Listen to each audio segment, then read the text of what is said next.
Mon père a donné ma maison à ma sœur, ils ont oublié de demander qui en était la propriétaire. Je m'appelle Diana Brox. J'ai 34 ans, et jusqu'au jour où mon père m'a appelé, je pensais que l'achat de ma première maison serait enfin le moment où ma vie cesserait de me sembler empruntée. Je venais de signer pour une étroite maison mitoyenne en briques, à Philadelphie, après 12 ans d'heures supplémentaires, de vacances sautées, et à dire non à presque tout ce qui n'était pas de la pure survie. Je n'étais même pas encore tout à fait installé. La moitié de mes cartons étaient toujours fermés avec du ruban adhésif. Ma vaisselle était empilée sur le sol, et je dormais sur un matelas gonflable, car je voulais économiser avant d'acheter de vrais meubles. Ce matin-là, je me tenais dans la cuisine, en train de mesurer un mur pour y installer des étagères, quand mon téléphone s'est allumé. Mon père n'a pas dit bonjour. Il a dit, tu dois venir chercher tes affaires. Ta sœur a plus besoin de la maison que toi. J'ai ri au début, parce que la phrase était tellement scandaleuse qu'elle ne semblait pas réelle. Puis, ma mère a pris le relais sur haut-parleur et a dit, avec le plus grand des calmes, c'est la maison de ta sœur maintenant, Diana. Sois mature face à ça. En arrière-plan, j'entendais des enfants courir, des portes de placard s'ouvrir, et puis la voix de ma sœur, légère et suffisante, se sentant complètement chez elle, dans un endroit qu'elle n'avait jamais payé. Tu n'es pas la bienvenue ici, alors ne rends pas les choses désagréables. C'est à ce moment-là que mon estomac s'est noué si fort, que j'ai dû m'agripper au comptoir. Ils ne me posaient pas la question. Ils avaient déjà emménagé. Mon père avait utilisé la clé de secours que je lui avais donnée, pendant que j'étais au travail, et tout mon avenir avait été cédé, comme une simple faveur familiale. 2 jours plus tard, ils ont organisé une pendaison de crémaillère chez moi, et ont dit aux invités que je n'avais jamais aidé personne. Ils pensaient m'avoir effacé. Ce qu'ils ont oublié, ce qu'aucun d'eux n'a pris la peine de vérifier, c'est le nom qui figurait sur l'acte de propriété. Avant de vous dire ce qu'il a répondu, et ce qui s'est passé après que je sois parti, dites-moi quelle heure il est pour vous en ce moment, et d'où vous regardez cette vidéo? Je suis curieuse de voir jusqu'où cette histoire va voyager. Pendant 3 jours d'affilée, je n'ai pas pleuré. Je sais que cela semble étrange, mais j'étais trop abasourdi pour pleurer. Je suis allé travailler au musée, j'ai vérifié l'inventaire de cartes du XVIIe siècle, signé des formulaires de transfert pour une expédition de prêt venant de New York, répondu à des emails, et souri aux donateurs, pendant que mon cerveau continuait de repasser cette même phrase en boucle. C'est la maison de ta sœur maintenant. Or, mon travail de régisseuse de musée consiste essentiellement à gérer la documentation, la chaîne de possession, et les preuves.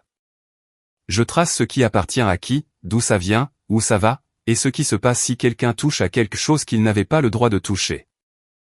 Je manipulais des objets inestimables, bénéficiant de plus de protection juridique, que ce que ma propre famille estimait que je méritais. La 4e nuit, je suis passé en voiture devant la maison, après le coucher du soleil. La lumière de mon Porsche était allumée. Pas la lumière du Porsche de mon ancien appartement, mais bien la lumière de mon Porsche. J'ai vu une poussette près de la marche d'entrée, des petites baskets alignées près de la porte, et une couronne sur la porte, que je n'avais pas achetée. Un rire a flotté à travers la moustiquaire de la fenêtre, et je l'ai reconnue immédiatement. Vanessa. Ma sœur en or, celle qui retombait toujours sur ses pieds, peu importe sur le dos de qui elle marchait pour y arriver. Cette nuit-là, j'ai ouvert un bac de rangement dans mon appartement, et j'ai trouvé un disque dur rempli de vidéos de famille numérisées, que j'avais l'intention d'organiser. Je ne cherchais pas à raviver la douleur de mon enfance. Je cherchais des preuves, pour me convaincre que je n'étais pas folle. J'ai cliqué sur un fichier, puis sur un autre, puis encore un autre. À 8 ans, je tenais un trophée de concours d'orthographe, pendant que ma mère ajustait l'écharpe de concours de beauté de Vanessa, et disait à la caméra de zoomer sur la jolie. À 14 ans, j'étais en arrière-plan d'une vidéo de Noël, en train d'emballer des cadeaux, pendant que mon père filmait Vanessa, qui découvrait une voiture d'occasion, qu'ils avaient tout sacrifié pour lui acheter. À 22 ans, lors du dîner de ma remise de diplôme universitaire, ma mère a levé son verre, et a réussi d'une manière ou d'une autre à transformer le toast, en un discours sur Vanessa qui se cherchait. Ce n'était pas une seule trahison dramatique. C'était une centaine de petites retouches, répétées inlassablement, jusqu'à ce que je devienne la bête de somme de la famille, et qu'elle en devienne l'héroïne. C'est à ce moment-là, que j'ai enfin prononcé leur nom à voix haute dans la pièce vide, comme si je lisais un acte d'accusation. Robert Brox. Hélène Brox. Vanessa Brox. Et une fois que je les ai prononcés ainsi, quelque chose en moi s'est refroidi. J'ai arrêté de penser comme une fille, et j'ai commencé à penser comme une gestionnaire d'archives. J'ai sorti le relevé de règlement de mon achat immobilier. Propriétaire unique, Diana Brox. J'ai vérifié le prêt hypothécaire. Emprunteuse unique, Diana Brox.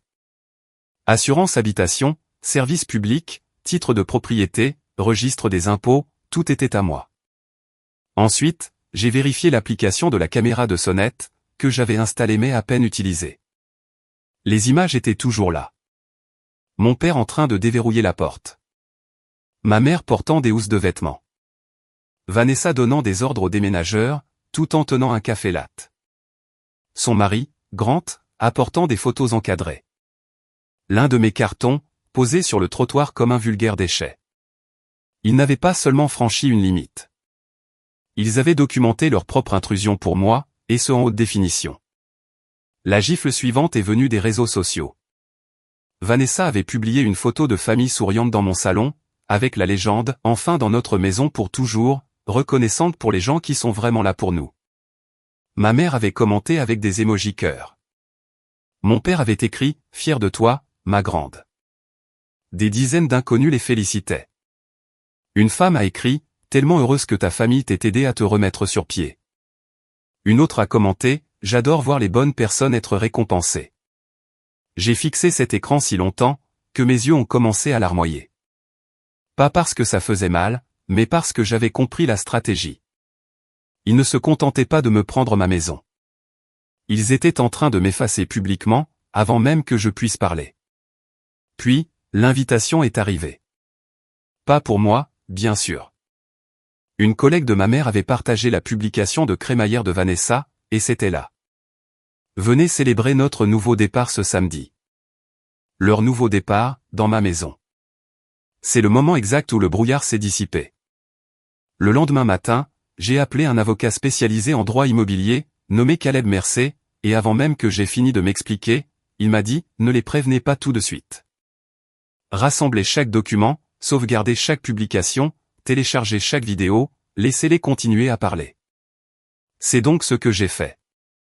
J'ai créé des dossiers, des captures d'écran, des copies de l'acte de propriété, des confirmations d'ouverture de compteur, des documents d'assurance, des images de la caméra Ring, des SMS, et même une photo du code du boîtier à clé, que j'avais un jour confié à mon père.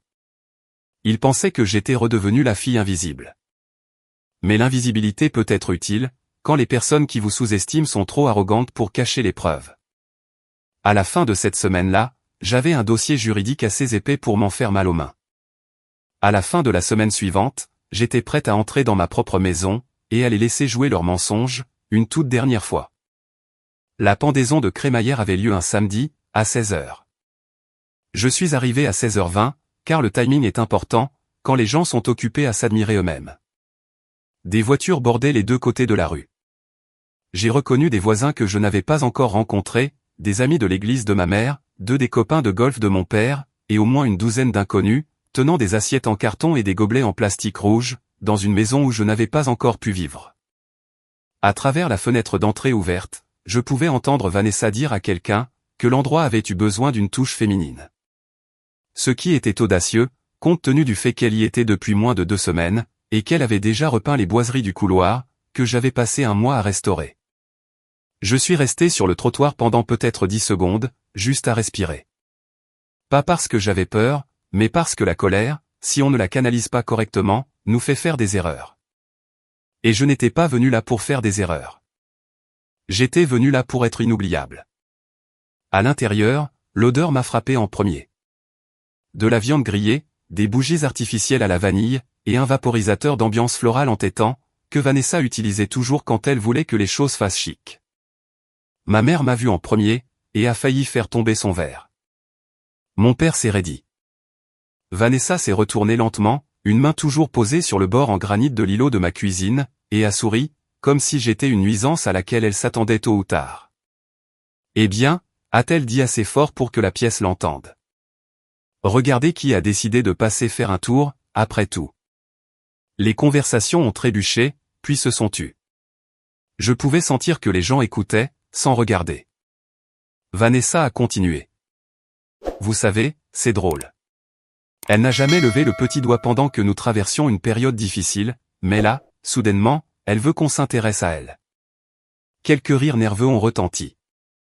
Ma mère a ajouté, « Diana, ce n'est vraiment pas le moment. » Mon père a pris la voix la plus cruelle. « Ne commence pas à faire un scandale devant les invités. » Je n'ai pas élevé la voix. Je n'en avais pas besoin.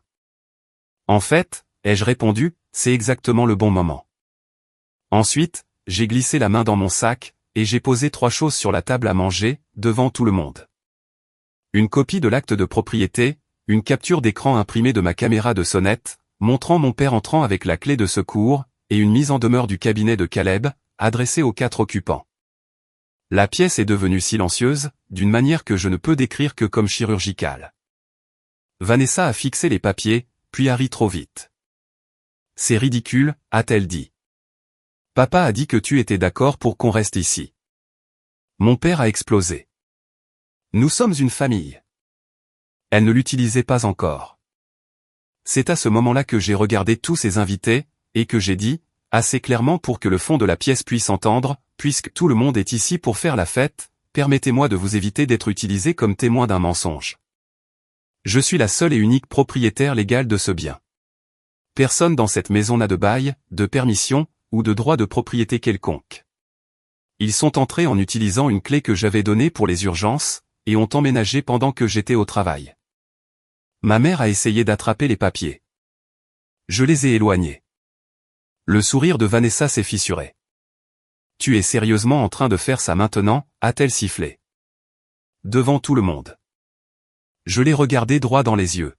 « Tu l'as déjà fait devant tout le monde en ligne, et ce, dans ma maison. » Ensuite, Caleb, qui m'avait dit qu'il resterait dans les parages si je voulais un témoin, a franchi la porte d'entrée, après que je lui ai envoyé un seul mot par SMS. Il s'est alors présenté, a remis la demande officielle de restitution immédiate de la propriété, et a expliqué, sur le ton d'un homme qui avait déjà répété la loi à des personnes arrogantes à de nombreuses reprises, que toute occupation supplémentaire, tout dommage à la propriété, ou toute entrave à l'accès, augmenterait leur responsabilité juridique. L'un des amis de mon père a posé discrètement son assiette, et est parti. Puis un autre, et encore un autre. On pouvait presque entendre la fête s'effondrer. Vanessa, bien sûr, a opté pour la performance théâtrale. « C'est cruel », a-t-elle dit, les larmes arrivant exactement au moment prévu. « Tu sais bien que nous avions besoin d'aide. » Son mari, Grant, qui était resté silencieux jusque-là, a posé la question qui a changé l'atmosphère de toute la pièce. « Attends, tu m'as dit que tes parents étaient copropriétaires de cet endroit. » Vanessa s'est figée. Mon père a commencé à parler pour couvrir sa voix. Ma mère s'est mise à pleurer. Grant a regardé l'acte de propriété, puis moi, puis à nouveau sa femme, comme un homme réalisant soudainement, que son mariage avait été construit sur des fêtriers sur le volet. « Est-ce que tu m'as menti ?» a-t-il demandé. Vanessa a craqué. « J'ai fait ce que je devais faire pour nos enfants. » Cette réplique aurait peut-être fonctionné sur mes parents. Elle n'a pas fonctionné sur moi. « Non », ai-je répondu. « Tu as fait ce qui était le plus facile, parce que tout le monde dans cette famille t'a habitué à croire que mon travail, mon argent, et mon avenir, étaient des biens communs. J'adorerais vous dire que c'est à ce moment-là qu'ils se sont rendus. Ce n'a pas été le cas. Reniflement de dédain, les gens comme ça, s'arrêtent rarement à la honte. Ils pivotent vers les reproches. Mon père m'a traité d'égoïste. Ma mère a dit que je les humiliais. Vanessa a dit aux invités restants que je l'avais toujours détesté, mais la magie avait disparu. Le mensonge avait été percé à jour, et une fois que l'air commence à fuir d'un mythe familial, tout le monde entend le sifflement. Avant de partir, j'ai traversé chaque pièce lentement, car je voulais qu'ils ressentent ce que je ressentais, que rien de tout cela ne leur appartenait. Dans la chambre du fond, l'un de mes cartons de déménagement étiquetés avait été ouvert et fouillé. Dans la salle de bain, mes serviettes étaient accrochées près du lavabo, comme une seconde peau empruntée. Dans le salon, Vanessa avait couvert la cheminée de photos de famille, qui ne m'incluait pas. J'ai décroché l'un de ces cadres, je l'ai posé face contre table, et j'ai dit, vous avez vécu au cœur des conséquences de m'avoir sous-estimé. C'est juste que vous ne connaissez pas encore le montant total de la facture. Puis je suis parti. Le mois suivant a été une guerre de paperasse, et j'étais bien mieux bâti pour ça qu'il ne l'était. Vanessa supposait que je me laisserais submerger par l'émotion, et que je ferais marche arrière. Mes parents supposaient que je céderais, pour le bien de la paix familiale. Ce qu'ils n'avaient pas compris, c'est que j'avais passé ma vie d'adulte à apprendre à préserver des archives, afin que la vérité puisse survivre à l'ego. J'ai épluché chaque compte lié à la maison, les pics de consommation d'énergie, les changements d'adresse postale non autorisés, les reçus de livraison, les messages des voisins, une facture d'entrepreneur pour la suppression illégale d'un mur, dont Vanessa s'était vantée sur Instagram. Et un avis d'imposition, lié à une petite boutique en ligne, qu'elle avait enregistrée en utilisant mon adresse, sans permission. Celui-là a carrément fait sourire Caleb. C'est ici, a-t-il dit en tapotant la page, que l'égoïsme se transforme en stupidité. Vers cette époque-là, ma meilleure amie, Tessa Reed, est devenue la seule personne capable de me faire manger un repas complet. Tessa était conceptrice d'expositions au musée, intelligente, drôle, et incapable de faire semblant qu'une mauvaise situation allait bien. Elle me connaissait depuis assez longtemps pour comprendre que, lorsque je deviens silencieuse, c'est généralement que je suis en train de construire quelque chose. Un soir, alors que nous étions assises en tailleur sur le sol de mon appartement, entourés de boîtes d'archives et d'onglets juridiques, elle m'a dit, « Tu sais ce qui rend les choses encore pires ? Ce n'est pas seulement qu'ils aient pris la maison. C'est qu'ils étaient certains que tu allais encaisser le coup sans rien dire. » Elle avait raison. La maison n'était que l'événement. La présomption qui se cachait derrière, c'était ça, la véritable blessure. Mon rôle avait toujours été de produire, de secourir, d'organiser, de pardonner, puis de disparaître, pour que Vanessa puisse briller au centre du cadre. Alors, j'ai pris une décision qui n'avait à la fois rien, et tout à voir avec la vengeance. J'ai arrêté d'attendre que le musée définisse mon avenir. Pendant des années, j'avais discrètement acquis une expertise dans la recherche de provenance, la restauration, la logistique, et la planification de collection. Tessa m'a poussé à transformer ces connaissances, en un service de conseil privé, destiné aux petites galeries et aux sociétés historiques, qui n'avaient pas les moyens de s'offrir des régisseurs à plein temps. Tu sais déjà comment prouver ce qui appartient à qui, m'a-t-elle dit. Apparemment, c'est ton super pouvoir. En l'espace de 6 semaines, j'avais 2 clients en parallèle, puis 3. Je faisais des journées plus longues que jamais, mais pour la première fois, l'épuisement avait un sens, une direction. Chaque facture que j'envoyais, chaque contrat que je signais, chaque client qui me présentait comme celle qui sauve un projet du chaos, me recousait peu à peu. Pendant ce temps, le chaos s'épanouissait joliment dans ma maison. Car oui, c'était toujours ma maison, peu importe qui en faisait un mauvais usage. Mon père a ignoré la mise en demeure.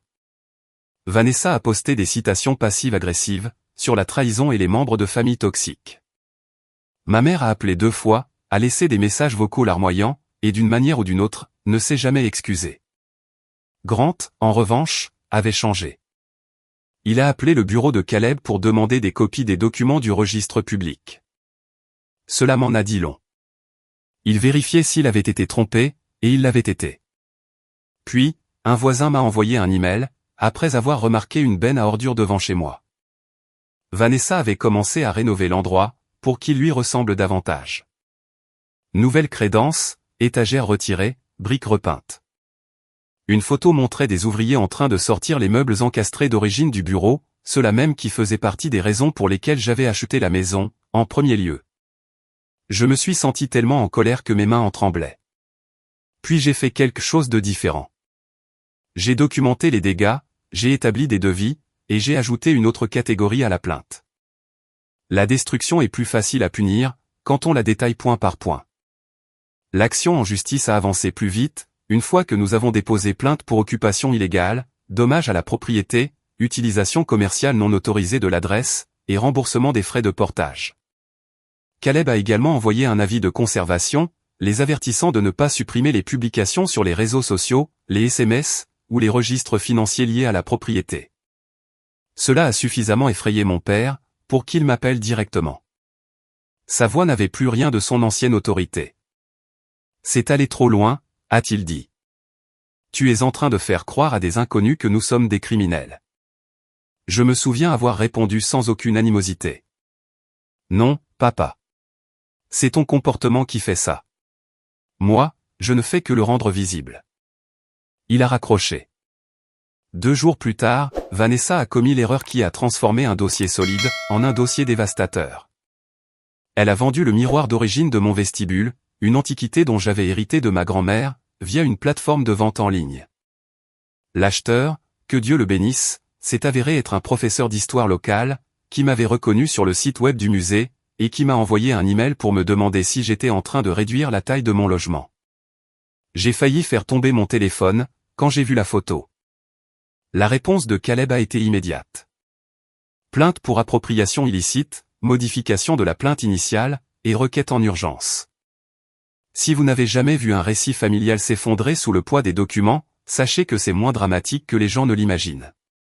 Ça ne se produit pas en une seule explosion. Ça se produit par couches successives. D'abord, ils perdent confiance, puis ils perdent en cohérence.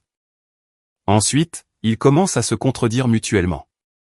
Ma mère racontait une version, mon père une autre. Vanessa, une troisième. Grant a cessé d'apparaître en arrière-plan de ses publications. Les amis de l'église ont arrêté de commenter, et lorsque l'automne est arrivé, j'avais construit quelque chose de plus fort que la colère. J'avais un moyen de pression. Ce qui est drôle quand on est la fille que tout le monde ignore, c'est qu'on apprend à survivre sans les applaudissements. Le danger, c'est que lorsque vous arrêtez enfin de mendier pour être vu, les gens réalisent souvent trop tard, que vous étiez la poutre maîtresse qui soutenait leurs illusions. En octobre, mon travail de consultante avait suffisamment pris d'ampleur, pour que le musée m'invite à organiser un petit programme public, sur l'éthique de la restauration, et le travail caché derrière la préservation de l'histoire. Tessa m'a aidé à en faire quelque chose de plus grand. Une soirée élégante avec des donateurs, la presse locale, et une vitrine d'objets récupérés, associés à des histoires de propriété, de soins, et de mauvaises attributions. Le thème n'était pas subtil, et je m'en fichais. Pour une fois, je voulais une salle construite autour de la vérité. Nous avons appelé l'événement « Ce qui survit ». Le titre correspondait à bien plus qu'à l'exposition. Il me correspondait à moi.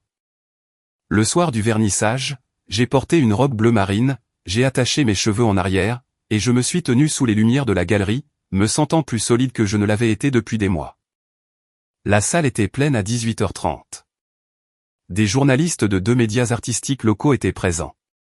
Tout comme des membres du conseil d'administration, des conservateurs indépendants, et plusieurs nouveaux contacts de conseil. Les gens posaient des questions intelligentes. Ils écoutaient. Ils prenaient des notes. Ils m'ont dit que mon travail leur avait donné un nouveau respect, pour les systèmes invisibles qui protègent ceux qui comptent. J'aimerais pouvoir expliquer ce que cela m'a fait ressentir, après toute une vie à être traité comme du personnel de soutien, au sein de ma propre famille.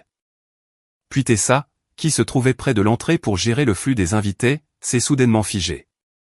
J'ai suivi son regard, et j'ai vu les dernières personnes que je voulais voir dans cette pièce, Hélène, Vanessa, et Grant.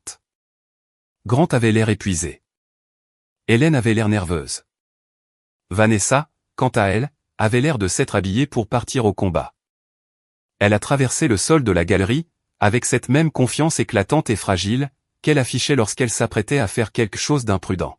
« Waouh !» a-t-elle dit, regardant autour d'elle comme si elle accordait son approbation. « C'est mignon. Je ne savais pas que les drames familiaux pouvaient se transformer en marque de fabrique. » Quelques invités ont fait semblant de ne pas avoir entendu. D'autres ont absolument tout entendu. J'ai senti l'atmosphère changer, en suspens. Tessa s'est rapprochée, mais je lui ai fait un tout petit signe de la tête. « Laisse-la parler », ai-je pensé. Les menteurs sont les plus utiles quand ils se sentent d'humeur théâtrale. Vanessa a fait un autre pas, et a élevé la voix. Vous savez, c'est drôle qu'elle joue autant sur les principes maintenant. La moitié de son inspiration est venue du fait de vivre dans notre maison, et de me regarder reconstruire un foyer pour mes enfants. Et voilà. Ce n'était pas suffisant qu'elle se soit introduite chez moi, qu'elle ait menti, et qu'elle ait endommagé ma propriété. Il fallait aussi qu'elle colonise le récit. J'ai souri, non pas chaleureusement, mais en signe de reconnaissance. Notre maison, ai-je répété dans le microphone que j'avais utilisé pour mon discours. Les conversations dans la salle se sont tues. C'est une formulation intéressante, Vanessa. Puis, j'ai fait un signe de tête à Tessa, qui m'a tendu un dossier. Pas de diaporama dramatique cette fois-ci. Je n'avais pas besoin de spectacle. J'avais besoin de précision. Puisque tu as choisi un cadre public, ai-je continué, soyons exacts. La propriété m'appartient légalement. Tu as reçu une mise en demeure. Tu as utilisé mon adresse pour ton entreprise sans mon consentement. Tu as vendu un objet hérité qui ne t'appartenait pas. Et la semaine dernière, ton avocat a demandé une discussion en vue d'un accord à l'amiable, après avoir vu l'évaluation revue à la hausse des dommages. Une onde de choc visible a traversé la pièce. Grant a fermé les yeux. Hélène a murmuré, « Diana, s'il te plaît. » Vanessa a tenté l'indignation. « Tu es obsédée par l'idée de m'humilier » a-t-elle lancé. « Tu as toujours été jalouse. » Cette réplique aurait pu faire mouche autrefois, car c'était l'excuse par défaut de la famille. Mais le timing est primordial. Et ce qu'elle a dit ensuite l'a achevé. « Tu ne t'es jamais soucié de cette maison, jusqu'à ce que j'en fasse quelque chose de bien. » Une journaliste a carrément baissé son stylo et l'a fixé. Tessa m'a lancé un regard imperceptible qui disait, elle n'a quand même pas osé dire ça à voix haute. J'ai répondu calmement. J'ai restauré cette maison, avant même que tu n'y mettes un pied. J'ai économisé pour l'avoir. Je l'ai achetée. Je l'ai assurée. J'ai payé chaque facture d'impôt qui y était liée. Tu as fait de la décoration par-dessus mon travail, et tu as appelé ça le destin. Puis Grant a pris la parole, non pas pour s'adresser à moi, mais à la salle. La voix atone, chargée d'humiliation, elle m'avait dit que ses parents en étaient copropriétaires, et que Diana avait donné son accord. Rien de tout cela n'était vrai. Si vous avez déjà entendu un mensonge mourir en public, c'était exactement ce son-là. Vanessa a de nouveau éclaté en sanglots, mais cette fois-ci, personne ne s'est précipité pour la réconforter. Hélène a tendu la main vers elle. Vanessa s'est dégagée brusquement. Grant a reculé complètement. Un administrateur du musée a discrètement demandé à la sécurité de se tenir à proximité, bien qu'il ne se soit rien passé de physique. Les véritables dégâts étaient sociaux, et tout le monde le savait. L'histoire n'appartenait plus à la fille en or au sourire blessé. Elle appartenait aux documents, aux témoins, aux contradictions, et à l'homme qu'elle avait induit en erreur, l'amenant à impliquer ses enfants dans un procès. Elle a fui la première. Hélène a suivi. Grant est resté juste assez longtemps pour dire très doucement « Je suis désolé », avant de sortir par une autre porte. Ensuite, l'événement a repris son cours, et c'était peut-être la partie la plus satisfaisante. Pas la révélation en elle-même, mais le fait que leur chaos ne dictait plus l'ambiance de toute la pièce. Les gens m'ont demandé si j'allais bien. J'ai répondu oui, car pour la première fois, c'était la vérité. Une donatrice d'une fondation de préservation m'a approché vers la fin de la soirée, et m'a dit, « Vous avez un don rare pour rendre les faits impossibles à ignorer. » Elle a proposé de me présenter à 2 institutions, qui recherchaient des consultants externes. Sur le chemin du retour, Tessa a ri si fort qu'elle a dû se garer sur le bas-côté. Elle a essayé de détourner un événement professionnel, a-t-elle dit en essuyant ses yeux, et à la place, elle a offert une publicité retentissante à ta carrière. Mais sous l'humour, se cachait quelque chose de plus dur et de plus net. Vanessa s'était toujours appuyée sur l'intimité familiale, pour me faire taire. Une fois que la vérité a été exposée dans l'espace public, où les rôles comptaient moins que les preuves écrites, il ne lui restait plus que la performance. Et une performance sans crédibilité, c'est juste du bruit qui porte des chaussures hors de prix. 3 semaines après l'exposition, Caleb a appelé avec la nouvelle que j'attendais. Le tribunal m'avait accordé la restitution de ma propriété, et avait fixé le délai d'exécution, si les lieux n'étaient pas libérés volontairement. Ils avaient également ordonné la conservation du contenu restant de la propriété, ce qui signifiait fini les ventes sournoises, fini les objets de famille égarés, et fini de prétendre que les dégâts étaient déjà là avant. Le camp de Vanessa voulait un accord à l'amiable. Mon père voulait une discussion de famille. Ma mère voulait prier. Moi, je voulais mes clés, des réparations, un remboursement, et de la distance. Grant, comme je l'ai appris plus tard, avait emménagé dans une location à court terme avec les enfants, en attendant de décider de la suite. Il en avait fini de croire sur parole la version des faits de Vanessa. L'enfant prodige, en fin de compte, ne brillait de 1000 feux que lorsque tous les autres lui fournissaient l'électricité. Puis est arrivé le SMS de Vanessa. Peut-on s'il te plaît juste se voir?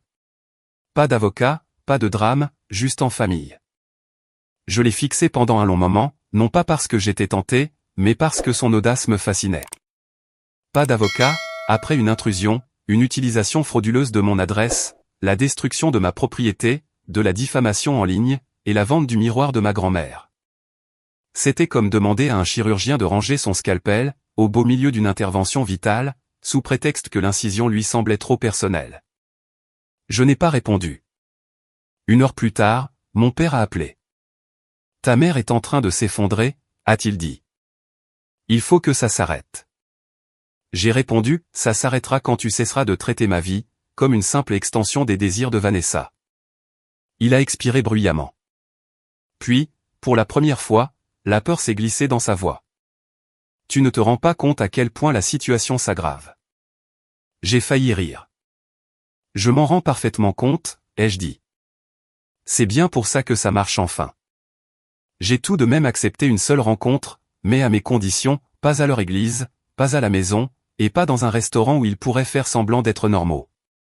J'ai dit à Caleb que je voulais que chaque dossier pertinent soit prêt, que chaque estimation des dommages soit organisée, et que chaque catégorie de remboursement soit claire.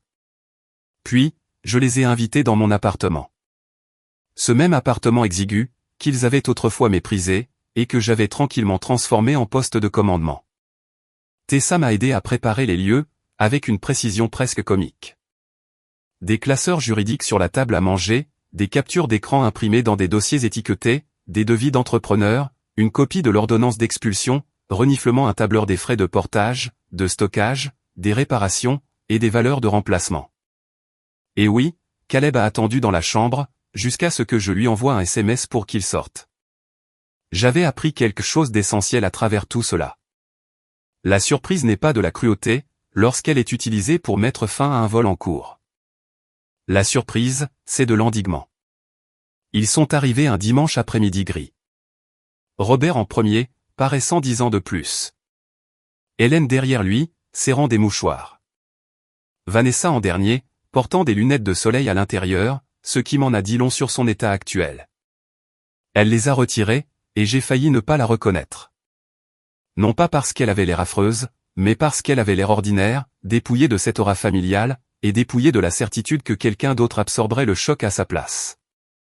Elle n'était plus qu'une femme, qui avait pris une décision égoïste de trop, et qui s'était finalement heurtée à un mur inébranlable. Personne ne m'a prise dans ses bras. Tant mieux. Nous nous sommes assis. La pièce semblait plus petite que jamais. J'ai laissé le silence s'installer, jusqu'à ce qu'il devienne suffisamment inconfortable, pour forcer l'honnêteté.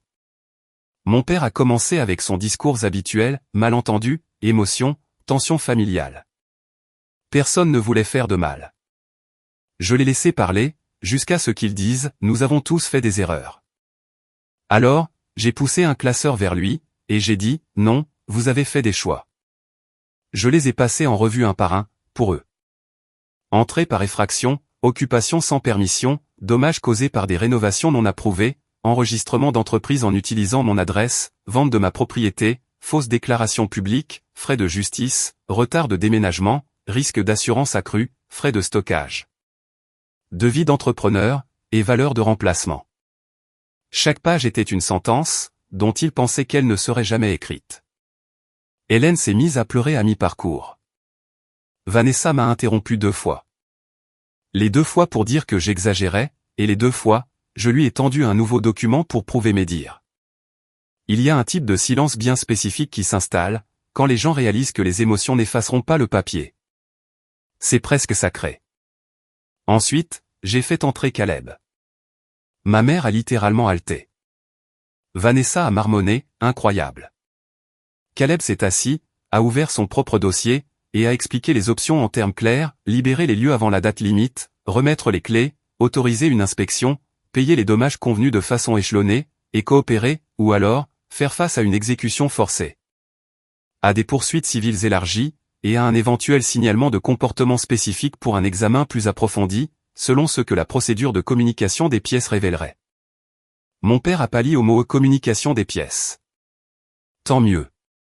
C'est lors de cette procédure juridique, que les mythes familiaux vont mourir sous serment. Vanessa a tenté une toute dernière manipulation. Elle m'a regardé avec des yeux humides, et a dit « Tu ferais vraiment ça à ta propre sœur ?» Pendant une seconde, l'enfant en moi, celle qu'on avait entraînée à se sentir coupable d'exister, a tressailli. Puis l'adulte a répondu, « Non, Vanessa. Je fais ça parce que tu as fait tout cela à ta propre sœur, et que tu t'attendais à n'en subir aucune conséquence. » Ce fut le tournant. Non pas parce qu'ils se sont excusés. Ils ne l'ont pas fait. Pas vraiment. Ils se sont effondrés. Hélène a admis qu'elle avait dit à des proches que la maison était fondamentalement celle de Vanessa maintenant, parce qu'elle supposait que je ne le contesterais jamais. Robert a admis avoir utilisé la clé de secours, parce que quelqu'un devait bien prendre une décision. Vanessa a admis avoir changé l'adresse postale de son entreprise, car ses problèmes de bail nuisaient à ses ventes, et que mon quartier avait l'air plus stable en ligne. Chaque confession les rendait plus petits. Chaque réponse me rendait plus calme. Au moment où ils sont partis, plus personne ne faisait semblant que nous étions là pour guérir. Nous étions là pour refermer un piège. Ils n'ont rien signé ce jour-là, mais ils avaient vu l'étendue des dégâts. Et quand les gens comprennent enfin la taille de la falaise au bord de laquelle ils se tiennent, certains reculent, d'autres sautent quand même. Vanessa, comme il s'est avéré, avait encore un mauvais choix en réserve. L'effondrement final s'est produit plus vite que ce que Caleb lui-même avait prédit. 2 jours après la réunion, Grant a demandé la séparation. Je sais que certains spectateurs adorent les histoires de vengeance, où le conjoint devient instantanément un héros. Mais ce n'était pas le cas ici. Il n'était pas mon allié. Il était simplement un homme, qui a découvert qu'il avait entraîné ses enfants dans un désastre juridique, parce que sa femme et ses beaux-parents avaient menti, et il a choisi l'instinct de survie. Pourtant, l'effet sur Vanessa a été catastrophique. Sans les revenus de Grant, et avec son entreprise déjà chancelante, suite aux problèmes fiscaux liés à l'utilisation abusive de l'adresse, elle ne pouvait plus prétendre qu'il s'agissait d'une simple dispute entre sœurs. C'était un échec de vie mesurable. Mon père a appelé 3 fois en une seule journée, et quand j'ai enfin répondu, il ne ressemblait en rien à l'homme qui m'avait jadis ordonné de venir chercher mes affaires. « S'il te plaît, a-t-il dit, ta mère et moi ne pouvons pas couvrir ses frais. » C'est à ce moment-là que j'ai appris la partie qu'ils m'avaient cachée, même à moi. Dans leur précipitation pour maintenir l'image de Vanessa, ils avaient vidé la majeure partie de leurs économies, pour l'aider avec ses dettes et les frais de scolarité des enfants, en supposant que ma maison lui donnerait le temps de se refaire. Ils avaient tout parié, parce qu'ils croyaient que j'étais l'enfant sans risque, celle qui survivrait silencieusement au fait d'être sacrifiée. La date d'intervention du shérif avait été fixée à 30 jours, après l'ordonnance d'expulsion. Ils sont partis en 22 jours. Pas de manière élégante, bien sûr. Vanessa a laissé de la rancœur à moitié emballée dans chaque pièce, des équipements bon marché là où de meilleurs avaient été retirés, des trous de clous, des boiseries cassées, de la quincaillerie manquante, et un carreau fissuré près de l'entrée arrière. Mais elle est partie. La première fois que je suis rentré à l'intérieur après le changement des serrures, je me suis tenu dans le vestibule, et j'ai simplement écouté. Aucun bruit de pas qui ne soit le mien, aucun rire emprunté, aucun mensonge essayant de s'installer dans les murs. Ça sentait la poussière, la peinture, et une leçon qui a coûté très cher. L'inspecteur de Caleb a tout documenté. Nous avons récupéré le miroir de ma grand-mère auprès de l'acheteur, qui a eu la gentillesse de le rendre après avoir entendu l'histoire. Les meubles encastrés du bureau ont dû être reconstruits. La cheminée présentait des entailles, dues au clou que le décorateur de Vanessa y avait martelé. Le montant total des dommages était tellement laid, que mes parents ont fini par vendre un petit chalet au bord d'un lac, dont ils s'étaient vantés pendant des années, pour couvrir une partie du règlement à l'amiable. Ce détail, je l'admets, m'a procuré un sentiment de paix très particulier. Quant aux retombées publiques, elles ne sont pas venues du fait que je me sois défoulé en ligne. Elles sont venues du silence, des faits, et de la propagation naturelle des conséquences. Les amis de l'église en ont appris des bribes. Les voisins en ont appris davantage. La famille de Grant a appris le reste. La boutique de Vanessa a perdu sa crédibilité, après que des problèmes de service client aient exposé à quel point les choses étaient instables, en coulisses. Ma mère a arrêté de publier des citations inspirantes sur l'unité familiale. Mon père a arrêté de donner des conseils à qui que ce soit. Et quand une cousine a appelé pour dire qu'elle espérait que je n'étais pas trop dur avec eux, j'ai répondu avec la phrase la plus libératrice de ma vie, « Tu es la bienvenue pour les héberger en ton nom ». Elle a immédiatement changé de sujet. C'est drôle de voir à quelle vitesse la compassion se tarit, quand elle est accompagnée d'un prêt hypothécaire, de responsabilités juridiques, et de factures de réparation. Un mois plus tard, Robert et Hélène ont demandé à me revoir. J'ai failli refuser. Puis j'ai réalisé que je voulais une chose, non pas une réconciliation, mais de la clarté. Nous nous sommes retrouvés dans un café près du palais de justice. Un terrain neutre. Ma mère a pleuré avant même de s'asseoir. Mon père avait l'air anéanti. Il n'y a pas eu d'excuse cette fois-ci, seulement le chagrin mince et abasourdi de personnes qui contemplaient enfin le prix de leur favoritisme. Nous pensions que tu comprendrais, a murmuré ma mère. C'est bien ça le problème, ai-je répondu. Vous avez toujours pensé que je comprendrais le fait d'être traité comme quantité négligeable. Mon père a essayé de dire qu'il nous aimait toutes les deux. Je l'ai arrêté. L'amour sans le respect, ce n'est que du contrôle, portant des vêtements plus doux. Aucun d'eux n'a eu de réponse à cela. Ils m'ont demandé si nous pourrions reconstruire notre relation. Je leur ai dit la vérité. Peut-être qu'un jour, par de petites attentions, s'ils apprenaient à respecter les limites et à s'y tenir, mais ils n'auraient plus jamais la clé de ma maison, l'accès à mes comptes, ou une entrée automatique dans ma vie. Le pardon, s'il devait un jour arriver, ne restaurerait pas leurs anciens privilèges. La vengeance la plus profonde, ce n'était pas que Vanessa ait perdu la maison. Ce n'était même pas que son mariage se soit brisé, que son image ait volé en éclats, ou que mes parents aient dû vendre une propriété pour payer les dégâts. La vengeance la plus profonde, c'était cela, je n'étais plus disponible pour le rôle qu'ils avaient écrit pour moi. Je n'étais plus la figurante fiable dans la lumière de Vanessa. Je n'étais pas la fille dont on pouvait récolter les compétences, sans la moindre reconnaissance. Je n'étais pas la décharge émotionnelle, où tout le monde balançait le coup nécessaire, pour que l'enfant prodige continue de briller. J'ai récupéré la maison, oui, mais plus important encore, j'ai récupéré le statut d'auteur de ma propre vie. J'ai reconstruit le bureau, restauré les boiseries, raccroché le miroir, installé une longue table en chêne dans la salle à manger, et invité des gens qui ne m'avaient jamais, pas même une seule fois, demandé de disparaître pour le confort de quelqu'un d'autre. Tessa a ri quand elle a vu l'endroit terminé, et a dit, maintenant, on dirait vraiment que ça appartient à une femme qui a des standards. Elle avait raison. Alors, quelle est la leçon dans tout ça? Ce n'est pas « la famille passe toujours en premier ». Cette phrase a protégé beaucoup de mauvais comportements. La vraie leçon, c'est que la famille n'est pas un permis à vie pour transgresser les règles. Ni dans votre maison, ni dans vos finances, ni dans votre identité, ou dans votre paix intérieure. Être lié par le sang à quelqu'un, ne lui donne pas le droit de réécrire le fruit de votre travail, pour en faire son propre plan de sauvetage. Et être la personne forte, ne signifie pas que vous êtes né pour absorber l'injustice en silence. Parfois, la chose la plus affectueuse que vous puissiez faire pour vous-même, c'est de laisser les conséquences s'abattre, sans les adoucir.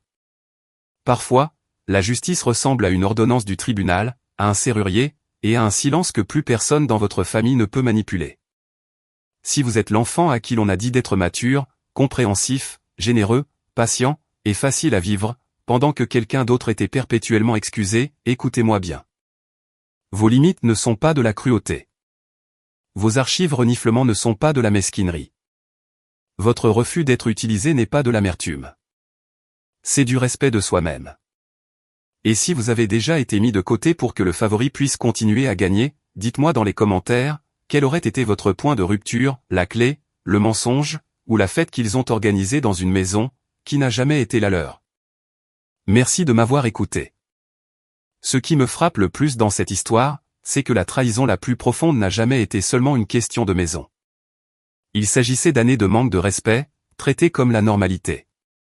La victoire de Diana est satisfaisante, parce qu'elle n'a pas gagné par la cruauté. Elle a gagné par le courage, la vérité, et l'établissement de limites. Cela rend l'histoire plus puissante qu'une vengeance ordinaire. Cela montre que protéger sa tranquillité n'est pas égoïste, et que la famille ne devrait jamais être une excuse pour commettre des injustices. Qu'est-ce qui vous blesserait le plus? Le fait qu'ils aient pris la maison, ou le fait qu'ils aient agi comme si votre douleur ne comptait pas du tout?